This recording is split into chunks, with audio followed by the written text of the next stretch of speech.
माऊलींच्या पहिल्या उभ्या रिंगणात आज असं काही घडलंय ज्याने संपूर्ण महाराष्ट्राला आश्चर्याचा धक्का दिलाय। 16 जुलै रोजी फलटण तालुक्यातील चांदोबाचा लिंब येथे वारीतील पहिल्या उभ्या रिंगणाचा सोहळा पार पडत होता। लाखो वारकऱ्यांच्या उपस्थितीत हा सोहळा पार पडत होता, पण कुणाला माहिती नव्हतं की या सोहळ्यात एक असा अद्भुत प्रसंग घडेल की जो अख्ख्या देशातल्या करोडो लोक उघड्या डोळ्यांनी पाहतील। खरं तर माऊलींचा मानाचा अश्व एका उभ्या ट्रॅकवरून धावत होता। तिथे काही न्यूज चॅनलचे पत्रकार मोठे कॅमेरे घेऊन उभे होते, तर लाखो भाविक स्वतःच्या मोबाईलमध्ये या ऐतिहासिक क्षणाचे फोटो काढत होते। पण याच गर्दीत उभ्या असणाऱ्या एका फोटोग्राफरनं आपल्या कॅमेऱ्यामध्ये या घोड्याचा एक असा अनपेक्षित फोटो क्लिक केला। तो फोटो सुरुवातीला त्याला त्याच्यात काही दिसलं नाही, त्यांनी तो ताबडतोब सोशल मीडियावर टाकला आणि अक्षरशः काही मिनिटातच हा फोटो करोडो लोकांनी पाहिलाय।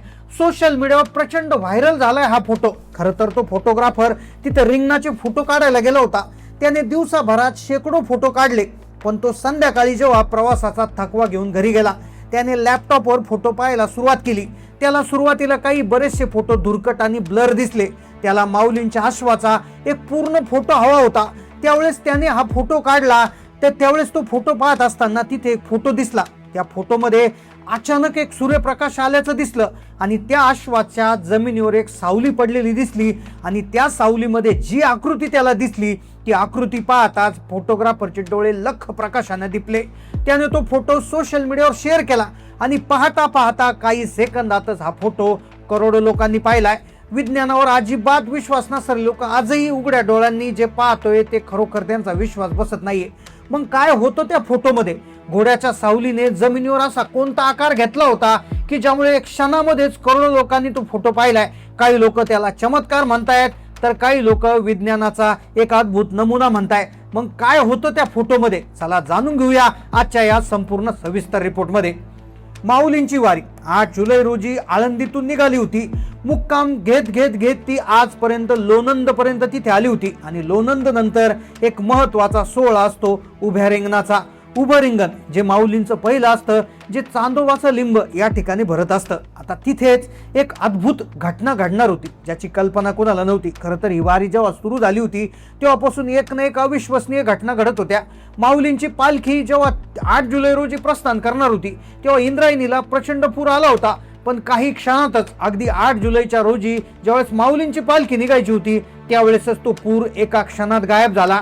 खरं तर ही एक अद्भुत चमत्कारच म्हणावं लागेल। पण आज रिंगणामध्ये तब्बल 8 दिवसानंतर जो अद्भुत प्रसंग घडणार होता ज्याची कल्पना कोणालाच नव्हती। खरं तर वारी ज्यावेळेस आळंदीतून निघणार होती त्या दिवशी इंद्रायणी एका क्षणात कोरडी झाल्याची बातमी समोर आली होती। पण त्यानंतर एक वारकरी जेव्हा इंद्रायणी नदीमध्ये वाहू लागला होता त्यावेळेस तिथे कुणी नसताना त्याने हाक मारली आणि अक्षरशः एक अदृश्य हाताने त्याला वर ओढलं होतं। हा दुसरा चमत्कार होता। आता खरं तर चमत्कारांची मालिका पुण्याच्या वेशीवर देखील घडली होती। इतिहासात पहिल्यांदा पुण्याच्या वेशीवर वारी जागीच थांबली होती, 1 इंच भरही हालेना।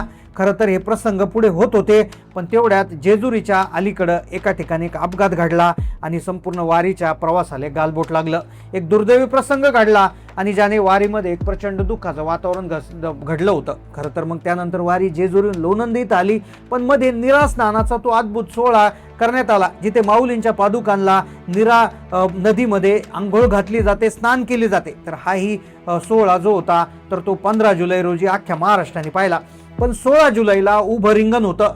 त्या रिंगणामध्ये एक अद्भुत घटना घडणार होती ज्याची कल्पनाच कोणाला नव्हती। खरं तर वारी जशी जशी पुढे सरकू लागली तसं तसं जो आहे तो जो कडक जो अपघात आहे तर तो घडला। पण त्यानंतर जे घडणार होतं ते अतिशय अद्भुत होतं। एका बाजूला हजारो वारकरी, दुसऱ्या बाजूला पुढे घडणारा जो अद्भुत प्रसंग आता समोर त्या ठिकाणी उभा होता।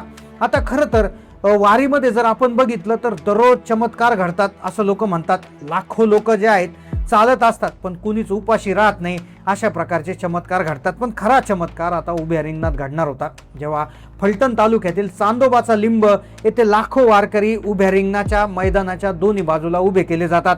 आता हे उभं रिंगण असं असतं की ज्याच्यामध्ये गोल पद्धतीनं जो अश्व आहे तो पळत नाही, तर एका उभ्या रेषेमध्ये तो पळत असतो आणि त्या उभ्या ट्रॅकच्या बाजूला एक ट्रॅक बनवलेला असतो किंवा एक धावपट्टी बनवलेली असते आणि त्या धावपट्टीच्या दोन्ही बाजूला सेवेकऱ्यांना उभं केलं असतं आणि त्याच्या काही अंतरावर उभे राहून जे वारकरी आहेत ते टाळ मृदुंगाचा गजर करत असतात आणि त्या मधल्या मोठ्या ट्रॅकवरून माऊलींचा मानाचा अश्व सुसाट वेगाने धावत असतो. आता खरं तर दोन अश्व असतात. एक अश्व असा असतो की ज्याच्या पाठीवर एक उशी ठेवलेली असते आणि त्याच्यावर कुणीच बसलेलं नसतं. तो अश्व असतो माऊलींचा, ज्याच्यावर माऊली बसलेले असतात असा लोकांचा त्या ठिकाणी एक भावना असते, श्रद्धा असते. आणि पुढे एक अश्व असतो ज्याच्यावर एक सेवेकरी एक झेंडा घेऊन धावत असतो. आता हीच गर्दी होती, दरवर्षीप्रमाणे हे होत असतं आणि याचे फोटो काढण्यासाठी अनेक मीडिया हाऊसेस किंवा मीडिया चॅनल्स तिथे आलेले असतात. तर मग याच गर्दीमध्ये एक छायाचित्रकार, एक फोटोग्राफर तिथे आला होता. आता मानाचा घोडा जेव्हा वेगानं धावू लागला तेव्हा आजूबाजूला अथांग धूळ उडत होती. त्या फोटोग्राफरने घोड्याचे फोटो क्लिक करायला सुरुवात केली, पण प्रचंड वेग आणि धुळीमुळे एकही फोटो क्लिअर येत नव्हता. कधी घोडा अर्धा यायचा तर कधी धुळच भरपूर यायची.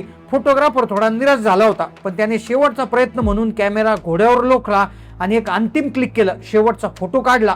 आणि त्याला स्वतःलाही माहीत नव्हतं की या क्लिकमध्ये तो या शतकातील सगळ्यात मोठा अद्भुत योगायोग कैद करत होता. तो फोटो काढून जेव्हा घरी गेला तेव्हा कॅमेऱ्यातला फोटो उडून त्याने एडिटिंग करायला सुरुवात केली, तेव्हा त्याचे डोळे लख्ख प्रकाशाने दिपले. त्या छायाचित्रकाराने जेव्हा फोटो लॅपटॉपवर झूम केला तेव्हा तांत्रिकदृष्ट्या तो फोटो अत्यंत परिपूर्ण होता. धावणाऱ्या घोड्याचे चारही पाय हवेत होते. जो फोटो काढण्यासाठी प्रचंड कौशल्याची गरज होती तो फोटोग्राफर खूप खुश झाला. फोटोचा ब्राईटनेस तो त्याने वाढवला आणि एडिट करता करता त्याचं लक्ष अचानक घोड्याच्या पायाखाली असणाऱ्या सावलीकडे गेला आणि ती सावली पाहून त्याच्या अंगावर काटा आला. त्या धावणाऱ्या घोड्याच्या सावलीवर एक चित्र खाली तयार झालं होतं. त्याच वेळेस वरती आकाशामध्ये देखील एक चित्र तयार झालं होतं. खरं तर अक्षरशः जेव्हा तो फोटो तो काढत होता तेव्हा तो फोटो काढत असताना त्याने त्याच्या भाचीला देखील दाखवलं. त्याचा भरोसा बसत नव्हता. त्याच्या भाचीने खाली सावलीकडे न पाहता आधी आकाशाकडे पाहिलं आणि आकाशाकडे पाहिल्यानंतर तिने बघितलं. ती म्हणाली, काका ढगावर तर बघा गरुड दिसतोय. लक्षपूर्वक पाहिलं तर घोड्याच्या अगदी वरच्या बाजूला आकाशात ढगांचा आकार विष्णूचे वाहन असणाऱ्या गरुडासारखा झाला होता आणि खाली सावलीमध्ये जे चित्र दिसत होतं आणि आकाशामध्ये जे चित्र दिसत होतं यामध्ये एक विचित्र प्रकारचं साम्य त्या ठिकाणी आढळून आलं. खरं तर या फोटोमध्ये दोन विचित्र पुरावे होते. ते पुरावे असे होते की एकतर त्याच्या भाषेने त्याला वरती गरुड दिसतंय असं सांगितलं, पण फोटोच्या खालच्या सावलीमध्ये साक्षात पांडुरंग विठ्ठलाची मूर्ती दिसत होती. होय, विठ्ठलची मूर्ती त्या ठिकाणी, विठ्ठलांची मूर्ती खाली दिसली आणि विष्णूंचाच अवतार आहे विठ्ठल असल्यामुळे विष्णूचा त्यांचा जो ढगामध्ये गरुड आहे तर तो त्यांचं वाहन आहे अशा पद्धतीची माहिती तिथे समजली. जमिनीवर विठ्ठलाची सावली उमटणे आणि ढगामध्ये गरुडाचा आकार तयार होणं हा केवळ योगायोग असूच शकत नाही. विज्ञानाकडे याचे थेट उत्तर नसले तरी हा फोटो आता वाऱ्यासारखा व्हायरल झाला आहे. खरं तर या फोटोमधून एक प्रकारच्या अद्भुत चमत्काराची अनुभूती लोकांना आली की काय अशा प्रकारची चर्चा सुरू झाली. काही लोक याला थोतांड म्हणतात, काही योगायोग म्हणतात. पण तुमचं यावर काय मत आहे नक्की कमेंट करून कळवा. चॅनलला नवीन असाल सबस्क्राईब करा. धन्यवाद.